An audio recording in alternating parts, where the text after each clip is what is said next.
Brought to you by the Johners Podcasting Network, found exclusively at wrestlingwithjohners.com.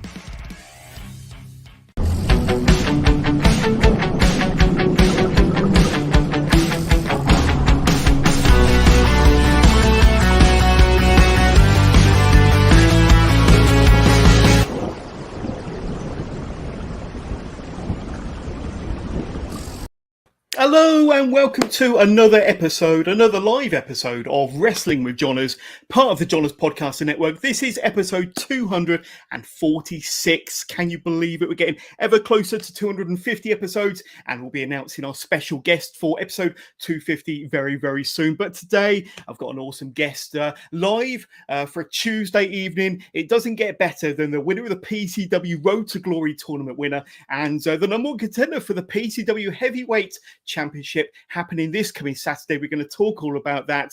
Priscilla, Queen of the Ring, how are you doing? And thank you for coming on the show. Hello, Johners. Thank you for having me on. I'm so excited. It's been a busy week, but I'm very glad to be here. Absolutely. And like I say, thank you for joining us. But for anybody watching or listening live at home, you want to get in touch, you can ping us a question through for Priscilla. It will come through to us. We'll bring it up on screen and we'll do our very best to answer every single question live on air. But Priscilla, first of all, this coming Saturday, the 11th of June, a really, really big show. It's PCW Pride of the Ring from the Funny Girls in Blackpool, featuring LGBTQ plus performers from all over the country. I don't think there's been a show like it in the UK up to this coming weekend. Tell us all about it and tell us about your involvement as well. Well, I'm not sure I need to. You just gave us the full overview right there, Johners. That was fantastic. Can I hire you to be my PR girl? This will be absolutely yes, reasonable rates. Excellent. Well, that's what I look for in a PR girl. So yeah, the PCW Pride of the Ring is going to be an event this Saturday up in Blackpool. I mean, it started out as just a kind of fun thing, really. I think because I was doing a good job at PCW and then getting a bit of popularity.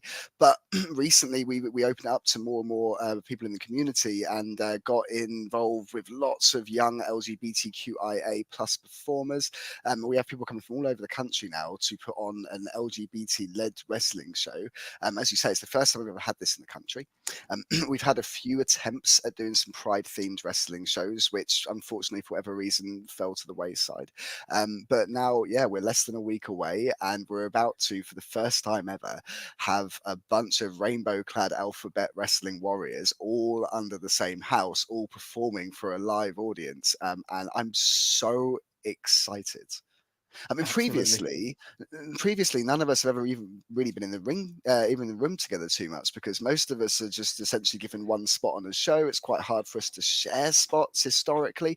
So actually to have a show where every single performer is LGBTQIA plus is pretty magic, and I'm really excited. Absolutely. And what was the original inspiration behind this show, Pride of the Ring? I know that you're involved with PCW. I'm guessing there was a lot of conversations going backwards and forth. But what was the kind of the idea, the initial kind of seed of the idea of Pride of the Ring, and when did that kind of conversation first happen? Well, it was interesting. So I tried to get in with PCW for years. Okay, it was about 8 years that I kept messaging them, I kept tweeting them, I kept getting involved with Facebook polls. I was trying desperately to get through their doors, and through lockdown, I started talking to the promoter, Mr. Stephen Fludder, and we had a few chats. And at the end, when we started going back into the world again and wrestling again, he brought me in for a show, and I think it was very much just because he had a few spots available, and I'd been trying so hard for so long and was going to literally just turn up anyway. So he thought, why not? I'll give Priscilla a go.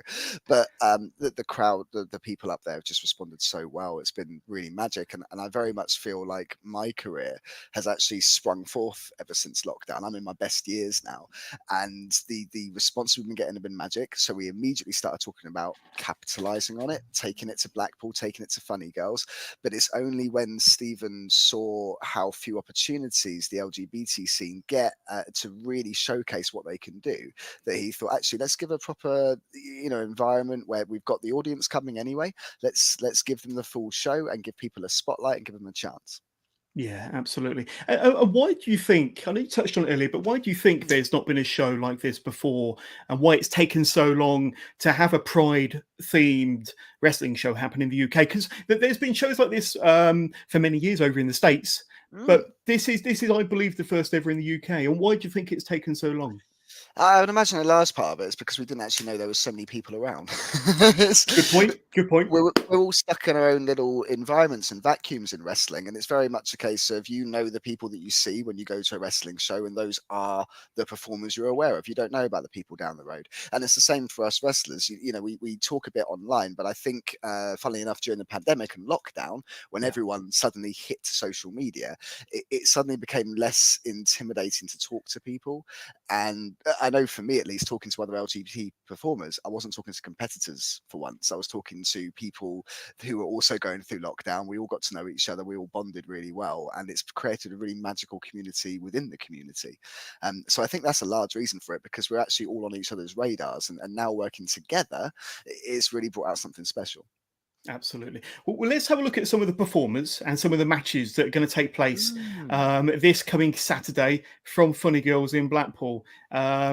Shea Purser versus Shea Monet. That's going to be a fantastic singles outing.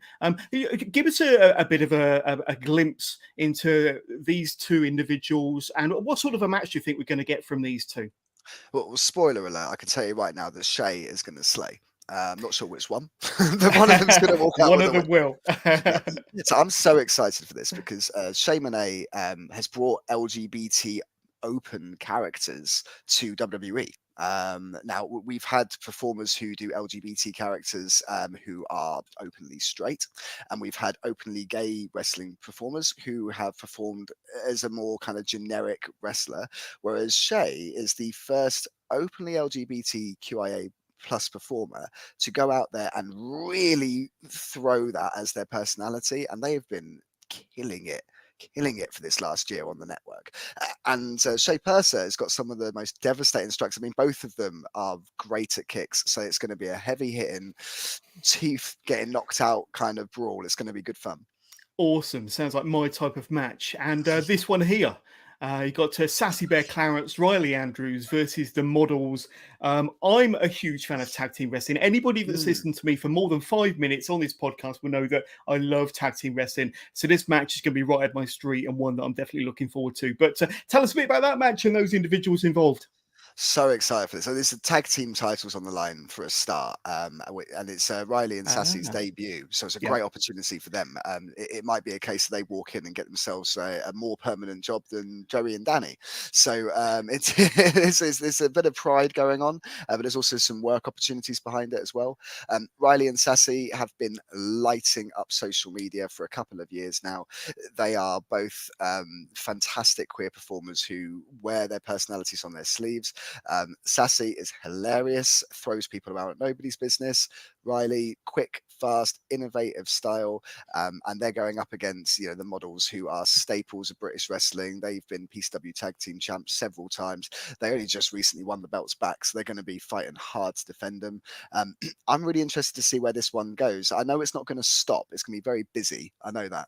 Yeah, 100%. Can't wait for that one. And with the titles on the line as well, that makes it even more intriguing. Mm. And then we've got Harley Hudson and Marcus Holden versus Stephanie Sterland and a mystery partner. So already I'm intrigued and interested by this one. We've not long had Harley Hudson on the podcast a couple of months back. Fantastic individual. Mm. And I think Marcus is a kind of a long-term or long-time partner, tag team partner of Harley's. They've been in the ring several times before. But tell us a bit about this match and who might be the mystery partner. Well, Harley and Marcus, I'm really excited about.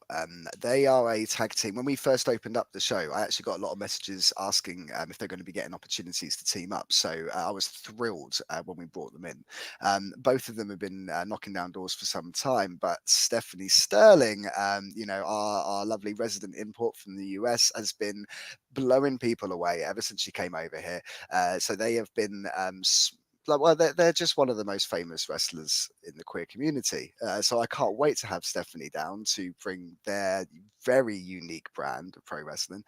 As for the mystery opponent goes, yeah, I'm We'll have to intrigued. find out, I'm sure.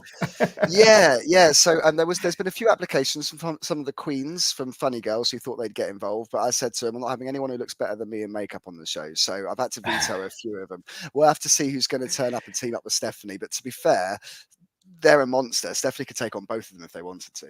No doubt, no doubt. And the only way to find out will be to be there, be there in person at Funny Girls, and then you'll know firsthand who will be Stephanie Sarling's partner. But then we've got, is it Rosie Rascal versus Visage? Not too familiar with the gentleman on the left there, but fill us in and tell us a bit about these two. Rossi Rascal. Oh my days. I tell you what, Rossi, when you meet Rossi, you only need to meet him once. That guy has the audience in the palm of his hand like nobody I've ever seen. Rossi is a national judo champion. He runs several martial arts schools. He raises lots of money for local charities up in Blackpool, and he's massively involved with the local community.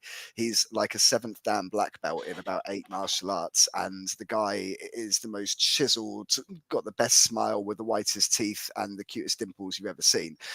He lights the audience up whenever he goes out there, and as I say, he's going to be taking on Visage, who is probably the UK's premier gender fluid pro wrestler, known for some of the most devastating offense in the country. These two are both very legit. Visage has a dancing martial arts background. Rossi is basically the person who runs martial arts in the Northwest. So it's going to be a drag out brawl. There's going to be a lot of strikes. I am expecting there to be bruises, maybe worse. If you like hard hitting wrestling, this is probably going to be stiffer than a Chris Ridgway match. So get yourself up.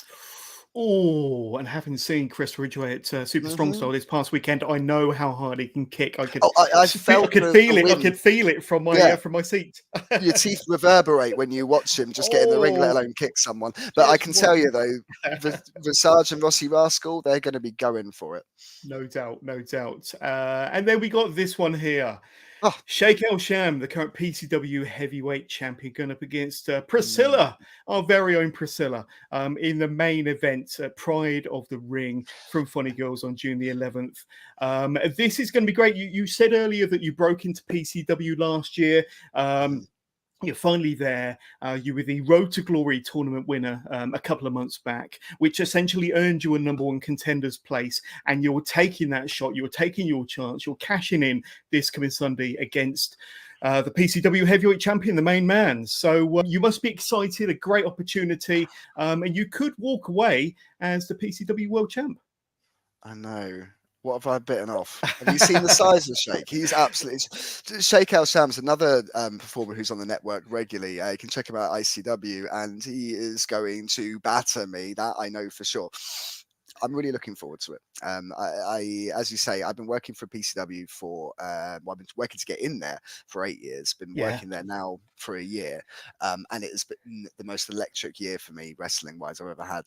I've wrestled people from the States. I've wrestled some of the top wrestlers in the UK, and the audience has been unreal. Like it's brought tears to my eyes on several occasions. It's been quite special the way they respond. Now, winning the Road to Glory was a really special moment for me. I actually bought a ticket to go and see Road to Glory as a fan 6-7 years ago, and I remember sitting there going, "Oh, I'm meant to be on this show. Why am I not wrestling? If I was wrestling on this show, I would absolutely kill it." And my friends laughed at me and they said it was unrealistic. And recently I got to say, "Ha ha ha, I told you so." I'd like to pretend I'm not that bitter, but I'm a drag queen. So, but no, you did. I did. I went through 5 matches to get there. I nearly destroyed my leg in the process, but it was one of the most magic nights of my life. Typically, the winner of the Road to Glory gets a championship shot at the PCW belt, and they normally cash it in at the anniversary show.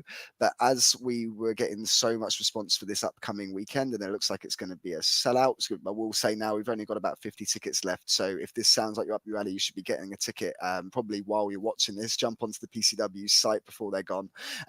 But yeah, because it's looking like it's going to be that big event, we've moved the title match up, and I am very excited. Because if I win that belt, it's going to be an actual career goal and dream. It's going to be incredible doing it in front of that audience, and it's just going to be a special night in every way.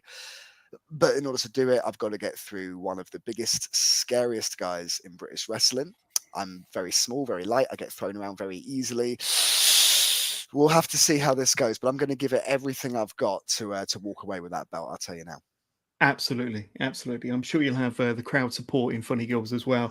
But I know you mentioned it briefly earlier. You said there's about 50 tickets left. So tickets are going fast. They are going to be the hottest ticket in town in Blackpool on Saturday. But for anybody that's interested, that's in the area or looking to take that drive and want to be part of this fantastic show, this very unique one-off show, like I say, first of a kind in the UK, how can they do in so? Blackpool during Pride Month? Like, if ever there was a time to go to Blackpool, it's this weekend when you can go and do the coin slot machines with rainbow flags everywhere. It's going to be fabulous.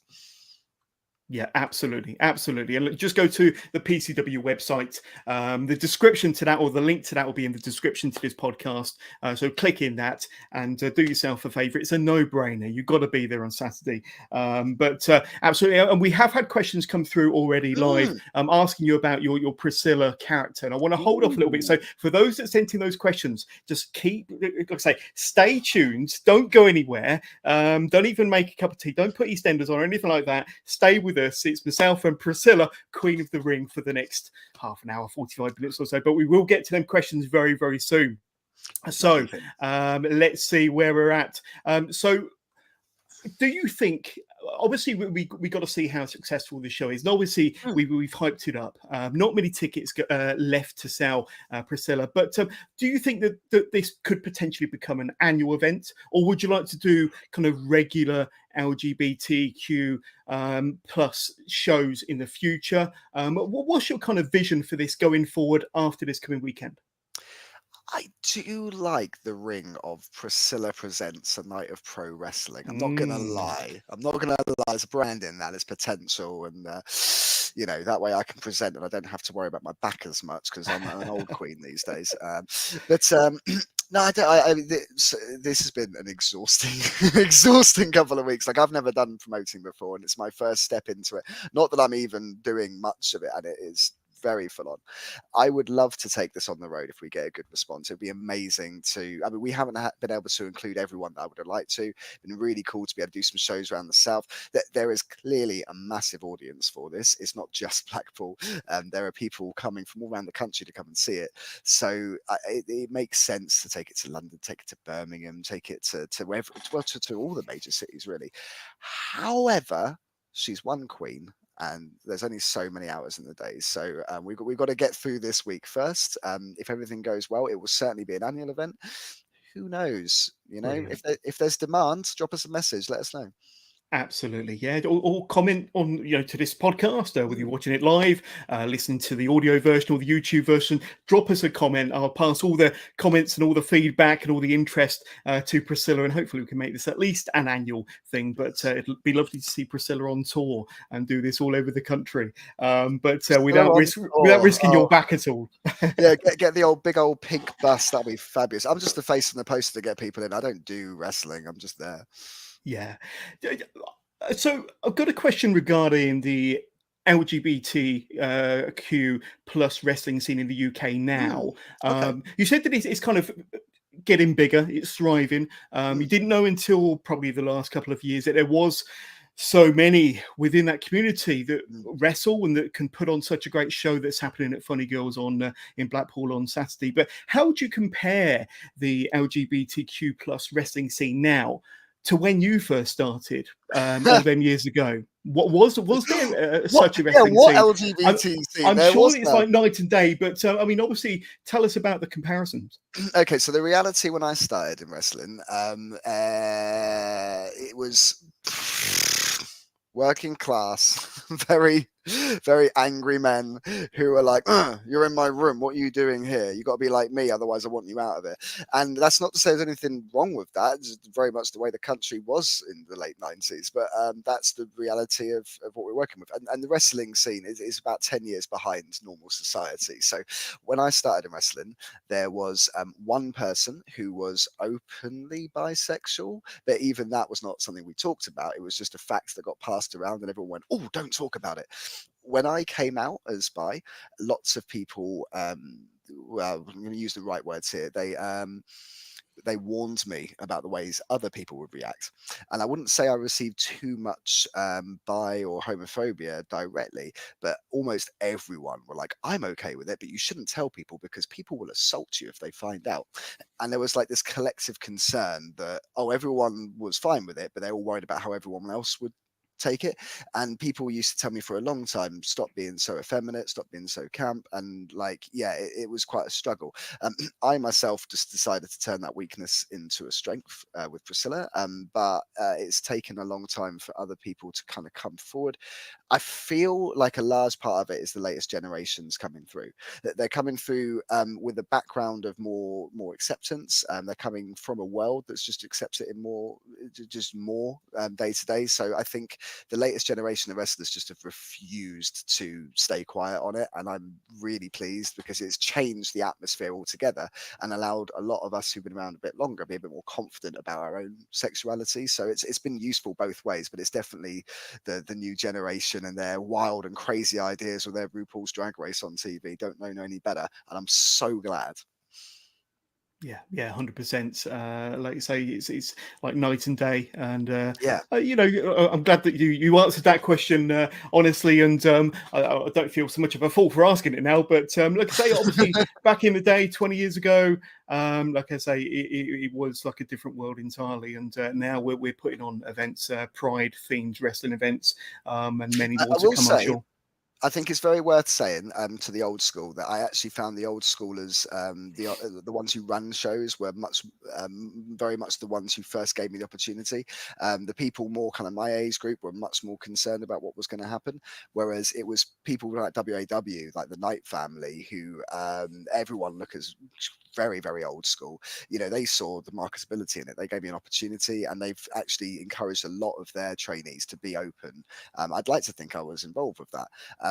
But yeah, I don't want it to be like, oh, everyone just whitewashed it and it was horrible. It was a very weird time when I started, whereas now it's a very queer time, which is much better. Absolutely.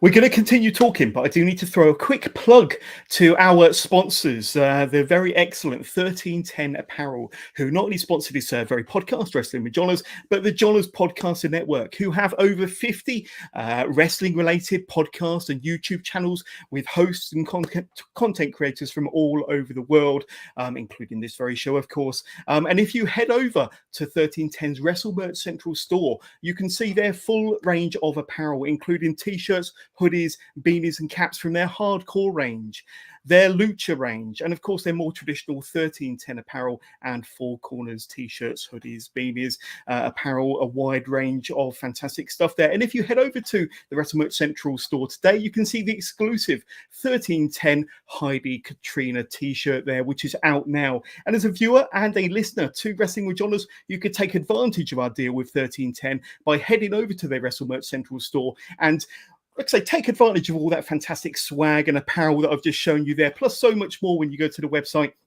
and you can get yourself a wonderful 10% off at checkout simply by using the discount code 1310WMC. One more time, go to 1310 Apparel store at WrestleMerch Central and use the discount code 1310WMC to get yourself 10% off. So there we go. My duties to 1310 done there. Thank you very much for the t-shirt. Yeah, but Lovely why stuff. not though? So, but 1310. So is that all like indie wrestlers? What are they? Who do they promote them?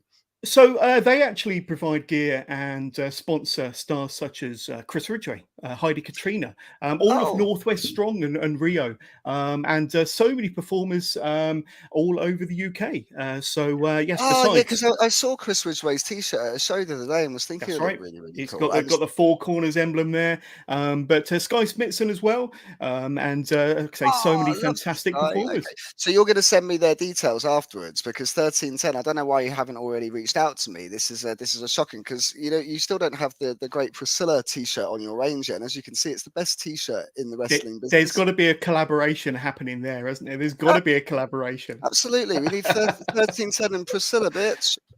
There we go. There we You know what? go. You got But my screen the wrong way round. Every time I move something to the right, it moves to the left. It's really confused me. Sorry about that, folks. I'll send them your way. Don't worry. I know the guy very well. We're good friends. But talk to us about your love for pro wrestling and your Oh, fandom in particular, then, Priscilla. So take us all the way back because I'm on the understanding that you're a lifelong wrestling fan. You fell in love with wrestling at an early age. Tell us about it.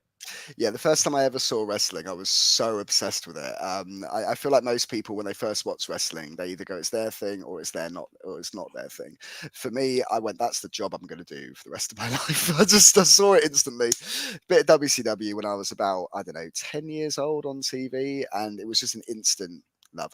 I love all of the it's Street Fighter in real life. It's amazing. People wear the most ridiculous outfits.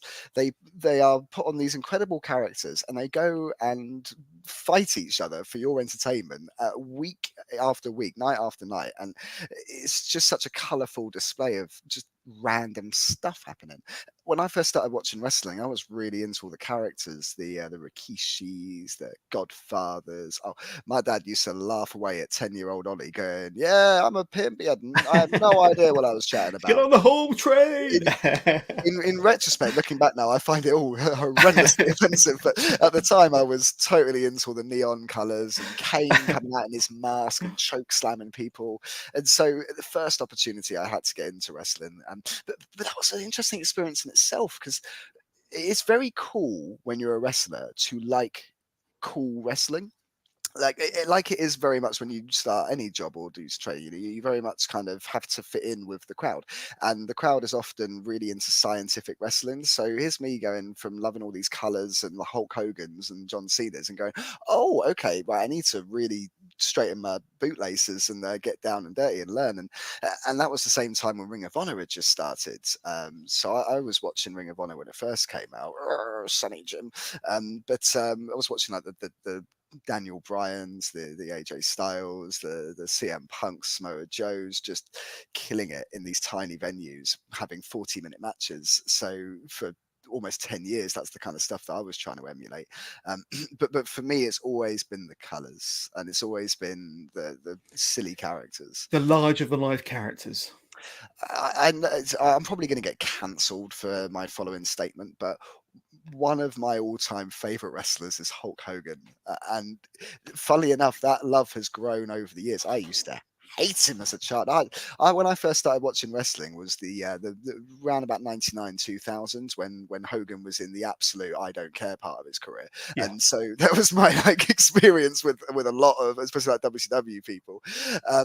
And it's only through the performance and kind of having to try and learn things that would make people engage with Priscilla on a wider and wider scale that I started to really do my studying and started to really develop a real love and respect for people that can walk into a room and just demand attention. It's been very difficult to find the right way of presenting Priscilla. Over the years, I've been received in very, very different ways. And one of the reasons I say I'm in the best part of my career is that ever since lockdown, I feel like I've really learned my lessons and I seem to just get bigger and bigger positive responses. And I now categorically refuse to perform Priscilla as a heel because I just think it's irresponsible to any young fans who come in. I want them to know that this character is a good character and something which it's okay to emulate if you want to. I feel like when Priscilla becomes heel, if it's probably just the way that I perform her, I just start becoming a bit of a douchebag, and I don't really think anybody's going to relate or want that. But yeah, it's much through learning from Hogan that I've picked that up. So it's really brought back my love now in my late 21s, we'll say, because I'm clearly not older than 21. Of course. Of course. Well, but it's really redeveloped my love for all the classic stuff. So these days I just go through ridiculous matches on Sunday Night Heat of Rikishi again, having a great old time. Absolutely nothing wrong with that. A lot of people's favourite era, to be honest with you. But what was it that eventually inspired you from being a wrestling fan to wanting to become a wrestler yourself? Was there that light bulb moment, that inspiration? What was that motivation that made you think, Yeah, I want to give this a try? easy. It was the first wrestling match I ever saw at the age of 10. They went out there. My dad had gone, oh, this is all rubbish. This is it's not real. We don't want to try and get into this. And I went, oh, this is really good. I'm a fan of this. And then about 3 minutes later, Ultimo Dragon got kicked square between the legs and hit the deck, writhing around. And I went, ah. No, actually, I think this is going to be my career. It was right there. It's straight away. I think it's because my dad thought it was so silly, it made me pay attention. And as soon as I saw that, I went, well, I want to kick people in the nuts as well. So here I am. There you go. And all them years later, it's still happening today. But you trained down in the south, didn't you? I think, which is where you're based, where you're from. And tell us about kind of them first few days walking through them doors. It must have been a bit daunting, scary, but exciting at the same time. And tell us about them early days of kind of your training in the business. Terrifying. So I lived down the road from the FWA Academy. It was still a bit, which about 2 hours, but it was close enough that I could get there regularly. And it was a very hard experience, very much boot camp. And it was 5 years of training 3-4 times a week. Wow. Last couple of years, you'd be doing 200-300 press-ups, sit-ups, sessions. Like I could not do 50 now without needing a long break. I know my limits these days, and that's fine. Back then, I didn't, and I used to go crazy. And I was doing it alongside some of the biggest, most successful professionals in the country. My particular class, shall we say, included the Lion Kids, Mark Haskins, who remain great friends to this day. Two great guys. Haskins is an incredible inspiration, and if anybody wants a bit of motivation day to day, I thoroughly recommend following him, because he just gives out some amazing inspirational quotes. He's an incredible person that just never stops himself. Lion Kids is a criminally underused performer. I would say next to me, possibly the best in the country. I've got very select qualifications for that, but nevertheless, Lion Kid is amazing and lights up audiences and does. But it does a shooting star 450. It's just insane. But I don't know why he's not going around more. But it was high pressure. We all worked hard, and when we were there was a big focus on being serious and stripping away all the character stuff. So it was great because I learned the fundamentals better than most people get to. I did 3 years of training before I got my first show, and then when I did, I was performing for 1PW, FWA, IPW, LDN. I actually, back in the day when I was Ollie Burns, I had the most performances for FWA in the year 2006. More than any promoter, wrestler, announcer, anything. I was pleased about that. That's pretty good. That's pretty good. But you did a lot of tag wrestling in your early career, didn't you? I did. And that must have, because a lot of people start in tags and then they kind of move in, they branch out into singles, and that's kind of the route you took. Do you still do many tag matches nowadays? And if so, what do you enjoy about tag wrestling? I'm a real diva with tag wrestling now, because I had probably a solid 10 years where people went, oh, Priscilla, cool, she can be on somebody's tag team. And I was very much brought in to be someone's tag partner. And I very much like a singles match to be able to sell the Priscilla character first and foremost. So I get very diva-ish about it now, and I'm like, well, maybe, but it comes with caveats. So most part of the time I like doing singles. However, I'm a bit like you. When it comes to watching it, tag wrestling is kind of my favorite. So I got to do an amazing tag match recently. Me and Simon Miller against Will Cruz and Yeston Reese, which was, obviously as a huge muscle guy myself, I felt totally in place with those three monsters. Will Cruz is a beast, isn't he? And he's like a juggernaut in that ring. Big sweaty monster who does not mind throwing himself at you. He's monstrous. Absolutely. Yeah. He gave me a black hole slam. We went around the ring like 3 times. It did not feel pleasant. And Yeston Reese chopped me so hard I had the handprint 3 weeks later. But then after that, he caught my boobs, so he got a few slaps because Priscilla don't like that. But no, it's amazing. I got to put a wig on Simon Miller's head, and I guess that's kind of summary of why I enjoy what I do so much now, because I'm just having fun with it. So yeah, that was a lot of fun, and I think in tag wrestling it's good because you just get to get in, slap a bitch, get back out again, and no bruises. So it's an easy night, that's for sure. Absolutely. You did have some notable opponents during your. I think you probably had a breakout year where you had a few singles matches, kind of a few years in, and don't know if you remember these, but a certain Doug Williams you faced, and an Austin Aries as well, possibly Oh under the yeah. FWA banner. But that would have been fairly early on in your career, and these two probably would have been a good few years into their career. But that would have been a great opportunity and a couple of exciting opponents for you back then. Can I just make a little point? Because yeah, I mean, Doug, you say a few years ago, Doug was the veteran of British wrestling at the time when I wrestled him. And isn't it beautiful that Doug has not aged a day since? In the last 15 years, Doug has remains the same He can ambassador. still put everybody to shame, can't he? He's just literally like Doug Williams is just the most time-honored brand in British wrestling. Doug was terrifying, and he threw me around like nobody's business. I distinctly remember him giving me a reverse suplex off the corner just because he felt like seeing if he could do it, and it turns out yes, he can do it, and it really hurt.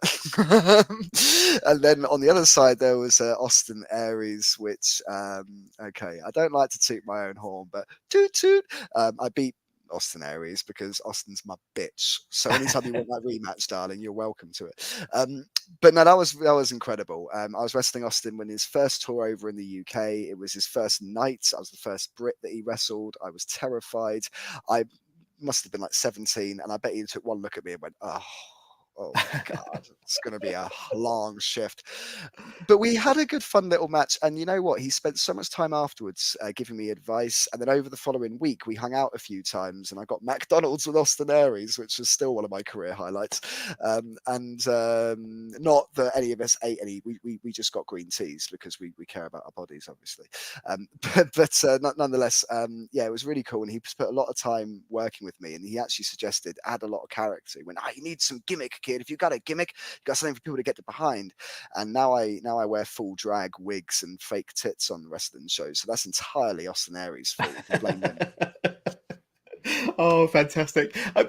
Before you became Priscilla, though, you were obviously yourself, Ollie Burns, for many years up until the late 2000s, maybe early 2010s. We'll talk more about that in a minute. But did you feel that you were fulfilled as a wrestler? You said that you were trained to be a very serious wrestler to start off with, so you knew all the holds and you were having great matches. But do you feel that without that character behind you, you were fulfilled as a character or performer or a creative person back in those late 2000 years?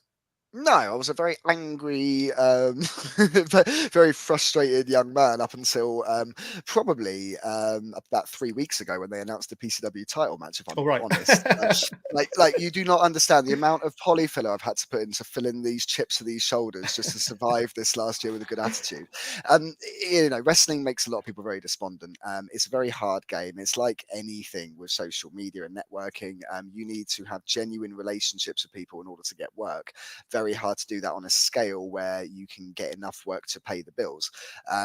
If you don't have the fame, it's very hard. And when you're sat there plugging away going, I know how hard I'm working, you draw a lot of comparisons, you get very frustrated. And it's a thing which I would say every wrestler goes through, whether they like to admit it or not. Again, another thing about social media is we've been able to be a bit more honest about that, which is nice. I think it's taken away some of the pressure, but it feels very much like a rat race, and it's very easy to feel like you're getting lost in that mix. So every time you go out, you try and prove yourself. And I spent years trying desperately to prove myself as Ollie Burns and prove myself as Priscilla. And people would go, oh, maybe you should try doing like a bit more kind of technical wrestling, or maybe you should try like not being so silly with this and being more like that, or maybe you should stop doing wrestling altogether and just be a comedy person. And everyone's advice is different. And you're in the middle going, well, I had a different idea anyway. And you get very frustrated and very annoyed. And then one day you just wake up and go, at some point, you're either going to enjoy yourself and start putting out the content you've been wanting to, or this is going to be the rest of your life and you're going to be an angry old man. And I made the decision to stop worrying about what I wasn't getting and start concentrating on what I had and making the most of it. And it's been a very enjoyable experience doing it, but it has very much been a recent thing. I've been battling myself for years, whereas now, speaking to anyone I talk about, I could not care less about having the best match on the show. All I care about is having the biggest reaction. If I do that by having the best match, then whoops, oh well. But no, I'm all about the big lip syncs. I'm all about the big moments. I'm all about creating magic when I'm out there, and that's really rejuvenated my love for pro wrestling. Absolutely. So let's talk about this gorgeous Oh, creature on yes, screen she is. there. Absolutely beautiful. Priscilla, Queen of the Mm. Ring. And that does bring us to, and I will just have to remove that graphic. That does bring us to our first listener question who's watching us live, as a matter of fact. Oh, hello. And it is none other than the notorious angel Amber Joe who sends in a question. What was the inspiration behind Priscilla from Amber Joe? So thank you so much for watching and for sending in your question, Amber. We love you loads on this podcast. But what was the kind of the genesis, the seed, the origins of the Priscilla character? Amber Joe, thanks, babe. Honestly, absolute ambassador for trans wrestling, and you're going to have such a future in this business. Thank you for giving me a chance to put myself over, Amber, as always. The inspiration for Priscilla was despondence and anger at straight white men. I basically, when everyone kept giving me advice to stop being so camp, they said I'd be taken more seriously if I put a bit of size on and talk with a deeper voice. And I went, well, that's never, ever, ever going to happen, darling. So I'm not being funny. I might as well just lean into it. And I chose to make my weaknesses the reason why people would book me. And yes, Amber, I did lose all of my work overnight. But you know what? Ever since I started getting work again, no one has asked me to start being less gay. So I never look back. And a bit more about Priscilla's early kind of career, shall we say? Because you mentioned earlier that you prefer to be a babyface. You never want to be a heel again, but you did start off as a heel, didn't you? So Mm. how was Priscilla perceived or received by the fans when you first started presenting Priscilla? It's an interesting one, really, because at the time, most LGBT characters have been presented as heel, and I think the main reason why Priscilla was heel so much was because I'd watched a lot of Goldust, who, although got some pops, was essentially a heel, and promoters felt it would be easier for audiences to kind of jump on the hate wagon than it would be for me to persuade a room of people to like Priscilla.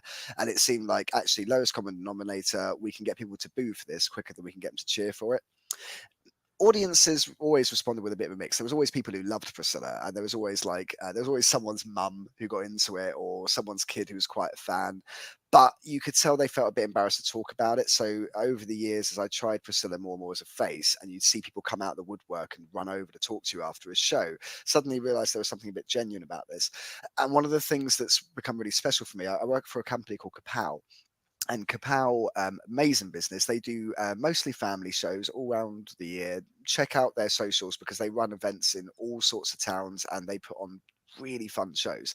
And they have Lion Kids, so there's Shooting Star 450s as well. So it's nuts. But yeah, they started putting me more and more as a face because we'd have kids come up afterwards in tears, having like real emotional reactions. And we had parents, I've had parents come to me before saying, my kid's been like going more and more into their shell. And today they saw you, and we haven't put any LGBT stuff in front of them, but this is clearly a thing, and really appreciate you letting like kind of just open up a conversation. On the other side, we've had parents who are clearly quite chirpish and I'm not sure about this on my town, but their kids who don't have a chance to hear the parents' opinion first immediately take to it. So you can see that these parents have lost the battle of teaching another generation to hate because their kids are already a fan of the first LGBT thing they've seen, and they've just had a room full of people cheering Priscilla. And the nice thing that Kapow do is that the promoter will always stand with me, and when kids come up, he'll always ask their opinion of Priscilla. And some of them say they don't like it, some of them say they love it, and he always encourages them. And I'm always there saying, "Oh, it's great. Yeah, if you don't like it, that's fine. You don't have to like it." And then we start laughing and chatting, and it's just about helping them realize at a really early age that the world is full of different types of people, and that's a large reason why I like to be face, because it really does have quite an effect. Before I wasn't making a statement, whereas now I feel like I make a difference, which is cool. Yeah, absolutely. So, for anybody that's watching this or listening to this that might not be too familiar with Priscilla, Queen of the Ring, and how dare you? But there Yeah, might be that's there what I might be thought, some, yeah. there might be some. You never know. There might be some. One or But two. how would you describe Priscilla to somebody that's not heard much about Priscilla in the past? Well, Tell us about Priscilla in a nutshell. What sort of character? And tell us about her flamboyance and her persona. Well, for those of you that don't know, although most of you probably do, I am the Dame of Deville, the man that masculinity forgot, the world's most fabulous wrestler. I'm Priscilla, Queen of the Ring, darling. See, look at her. Look at her. I wear makeup. I wear silly wigs. I make YouTube videos, and I step into the ring as a drag queen and step in there with big, scary, muscly men and slap them so hard they go back to their mummies and cry. I've basically been spending the last 20 years or so basically telling everyone that drag is pretty much better. I didn't come here to be the best, darling. Being the best was too damn easy. I came here to be Priscilla. Absolutely. There we go. If you didn't know, you do now. But we spoke earlier about how you're perceived in front of fans or received by fans when you come through the curtain in the early years. What about your peers backstage, your promoters that you're performing for? How did that start, especially when you started coming out as Priscilla? And how has that changed or got better over the years, would you say? It's varied quite a bit. So when Priscilla first came on the scene, one thing, and without naming any names, there was a bunch of guys who sent me some very racy messages within the business. So I think were a little bit more LGBT than they had let on previously, and saw that as an opportunity to start a cheeky conversation. So it was very closeted, and yeah, there was a lot of colored jokes. People felt quite uncomfortable. I think they didn't really know if it was okay to make jokes or if it wasn't. So it was a kind of a weird disconnect. And it's taken me years to learn how to deal with it, because you walk into a room full of people you never met before. It's hard enough to make friends, but when you're doing it in drag, you're like, okay, and no one else is. So it's a bit of a weird dynamic. But confidence breeds friendships though, and over the years I've got more and more confident with it. I don't get any unsolicited messages anymore, which, to be honest with you, is a bit of a shame. I kind of miss it. But what I do get though is messages from young LGBT performers or people who want to get into training, and I feel like I'm quite an approachable person for people in the community who want to get involved actively with wrestling. I'm not always able to help with everything they need, but I do have a lot of contacts from the newer generation, and that's been really cool. I feel like a bit of a mother hen these days, kind of poking people in different directions, helping them out with promoters and stuff. Yeah. But to be honest, when I walk into a room these days, now that Priscilla's done the whole BBC thing and gone viral a couple of times on YouTube, like if people kind of just open the door for me and I get to pick which part of the locker room I'm in, Priscilla's basically the new Doug Williams, just dresses better. Absolutely. And I'm going to ask you. Sorry. It's all right. Just use your words, darling. How would you say Priscilla, the character of Priscilla has changed or evolved over the years? I'm guessing she's got more flamboyant, more colourful, more louder. I don't know, but how have you seen Priscilla grow since her inception? Physically, she's grown outwards a bit, because I now pad my chest. I now wear like full on bright wigs. I'm a lot more brighter and a lot more draggy than I was prior to lockdown. Whereas before I was more of just a leotard, a bit of my sister's makeup. These days I look like I'm applying for RuPaul. Priscilla has gone from a young lad with chips on his shoulders who wanted to show that he was Bryan Danielson, he just happened to be wearing a bit of makeup, to Hulk Hogan in a dress. And it's so much better as Hulk Now Hogan. there's an image. I know, right? Terry Balea, you charge quite a lot. Priscilla should be at 50 quid. Come on, drop me a message. Oh, absolutely. Do you see Priscilla evolving more over time? Because the wrestling business is always changing. So I mean, have you got any ideas, any plans, or any visions for how Priscilla might grow, evolve, or change in the future? I hope mostly in the sense of her dress book. I think Priscilla's ready to step out of the closet and onto the British wrestling scene more than ever before. So Good point. in talks with some pretty cool promotions, which is very exciting. People that haven't really responded to my messages for years are all of a sudden messaging me, which is very cool. But to be honest, I feel like Priscilla's really hit the right stride. I'm now focusing on having fun and enjoying what I'm putting out there. But I do have a list of just ridiculous gimmicks, ideas, concepts that are going to be coming to Wow. one promotion or another.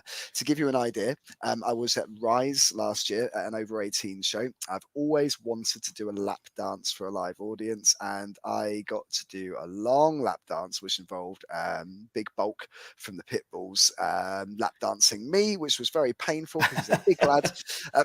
But you know, that was like proper over 18s, real kind of racy environment, music. Like there's a lot of stuff to come. Priscilla just needs the spotlight, and she'll give it.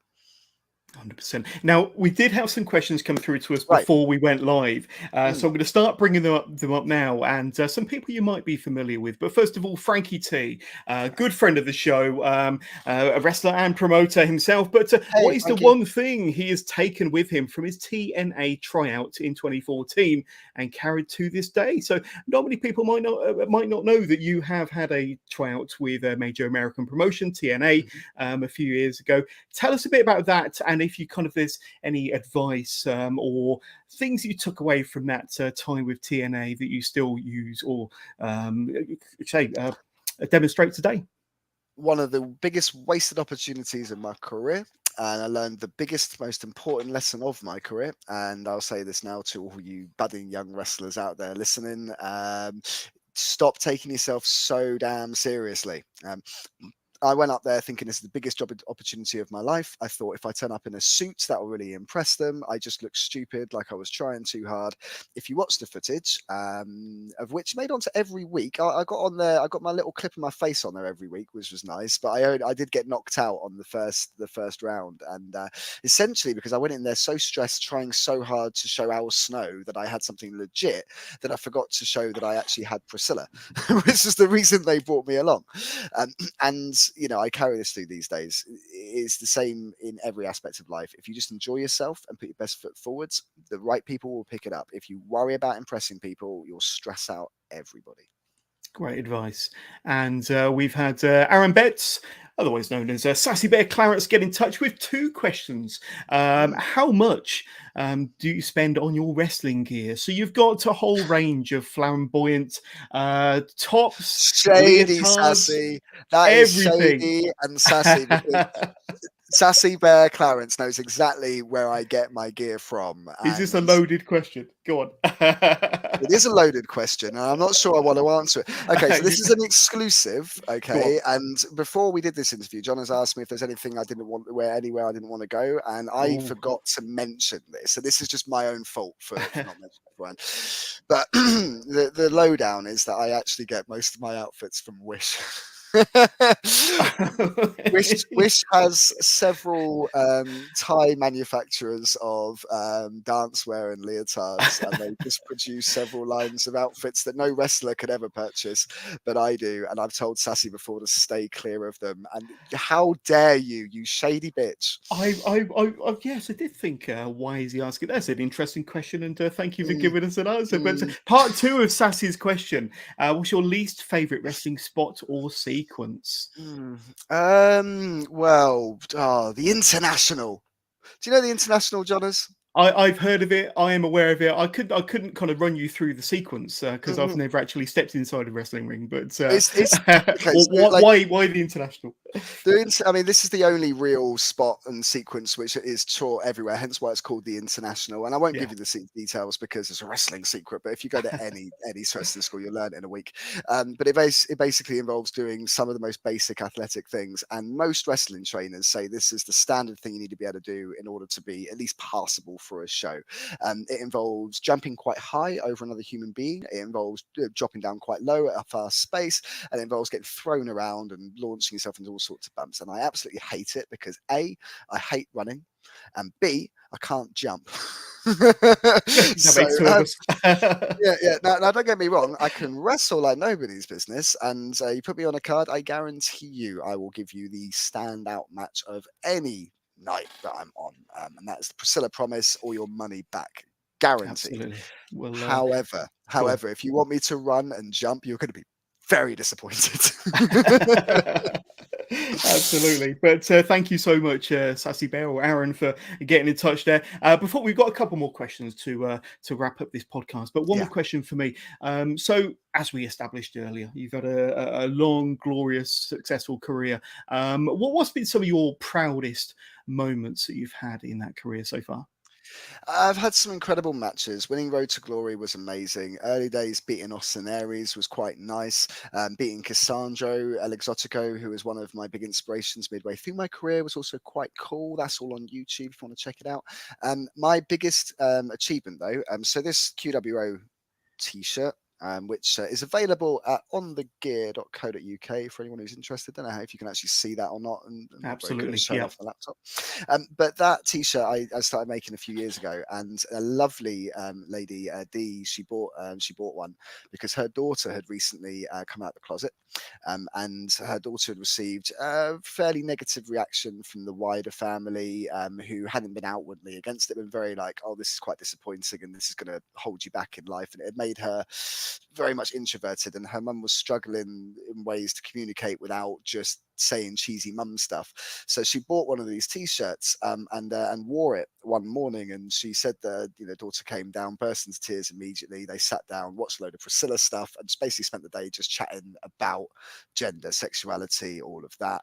And I get emotional thinking about it because I speak to them on a reasonably regular basis, and that kind of stuff is so magical that it actually opens up doors.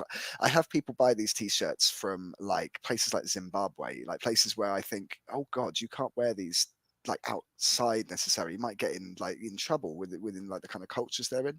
But it shows that actually it's something which when people see it, it means something really real to them. And I think that's probably my proudest achievement is giving people a cool wrestling brand that isn't about me necessarily. It's about being proud of being cool and different. And I think it's the legacy. It's beginning to hit me now, just kind of how many people this stuff has affected over the years, especially with the show coming this weekend.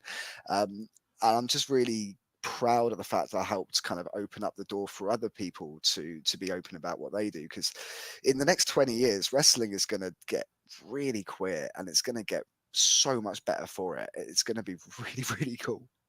Absolutely, absolutely. And I've only become aware in the last couple of years that there's a poll that comes out every year, the QWI, and I think it's made up of 100 wrestlers from around the world, probably more. But I mean, that's absolutely fantastic, and that helps to spread awareness of the fantastic. Yeah, although talent I out will there. say their ranking system is really bad. I feel like in the low hundreds Oh, on that. I mean, come oh! on, boys and girls. Well, I it's all shouldn't right. have It's mentioned okay. it. It's okay. I'm To be really sorry. fair, my YouTube footage has not made its way over to the States as much as it has around the UK.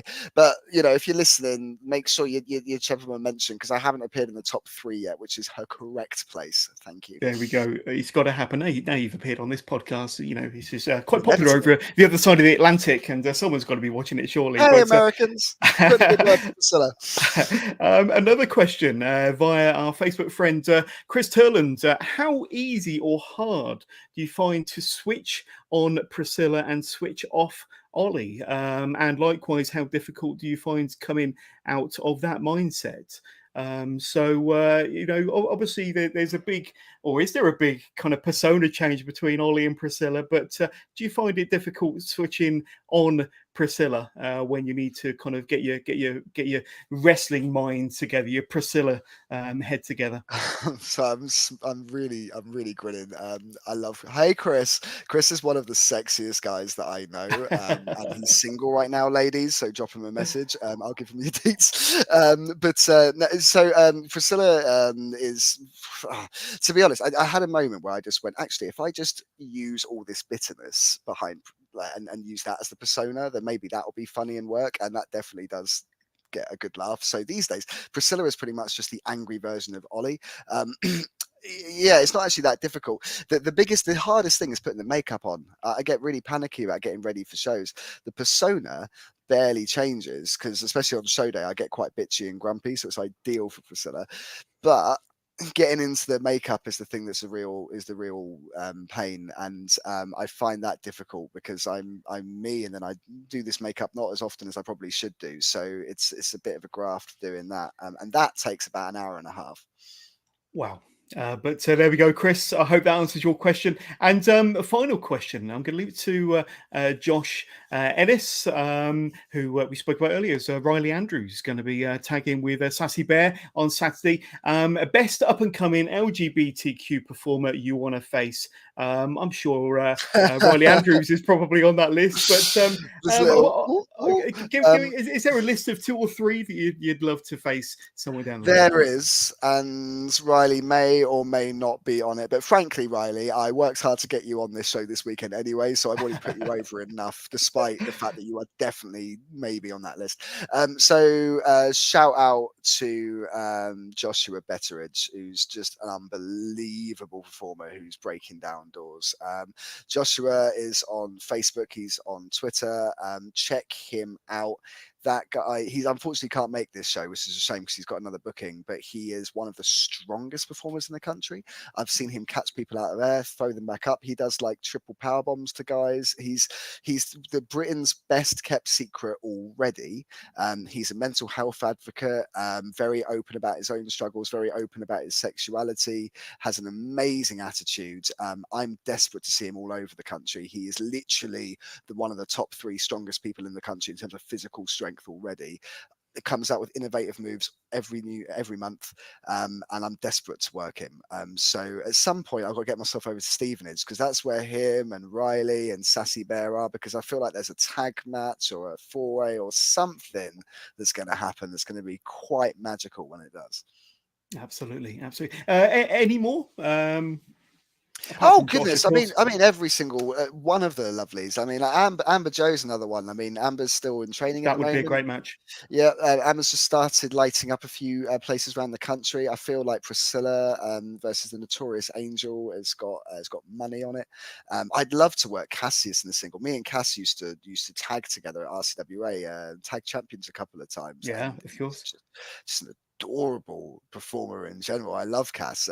They're great, but that would be an amazing match. I tell you who I'm really, really keen to certainly meet. I don't know if I want to perform because I've seen their kicks and I'm not sure I could take them. But Kid Bandit is going to be coming to the UK in a couple of months. And Kid Bandit is an incredible performer out of Cody Rhodes training school. Yeah. And they are, I believe, just transitioning at the moment.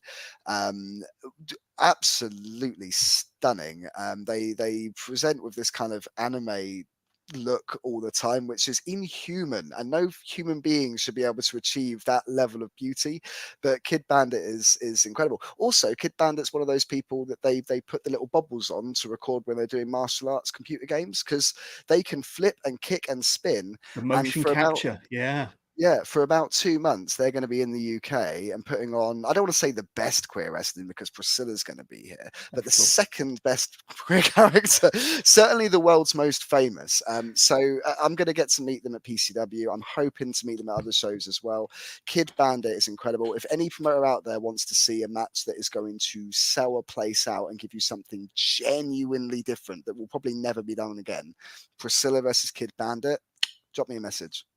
Absolutely awesome. So we've had a fascinating, absolutely fantastic chat for the last hour or so, Priscilla. And I want to thank you so much for coming on the podcast. But before we let you go, here's an opportunity for you to throw out your socials, anything you want to plug. Where can my listeners and followers and viewers reach out to you, learn more about Priscilla, Queen of the Ring? And I've got all of your socials running along the bottom of the screen in case you can't remember.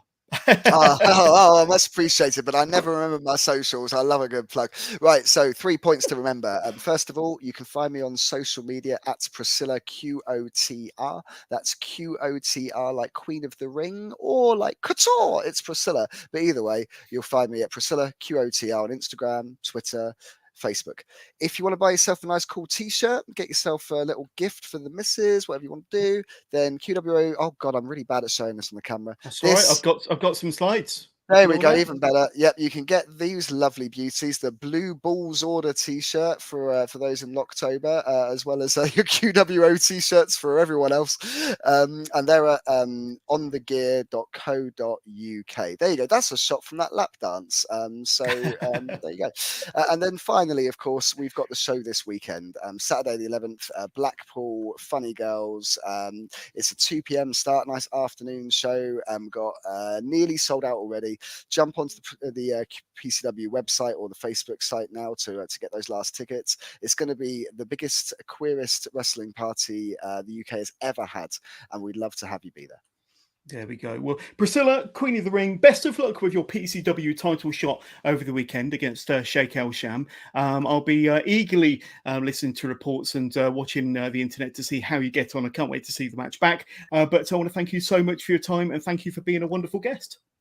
Well, thank you so much for having me. Thank you for everyone that wrote in with questions as well. I appreciate you caring enough to want to know something about me. But it's been great having your time today, John. And thanks for a fun chat. There we go. Priscilla, Queen of the Ring, thank you very much.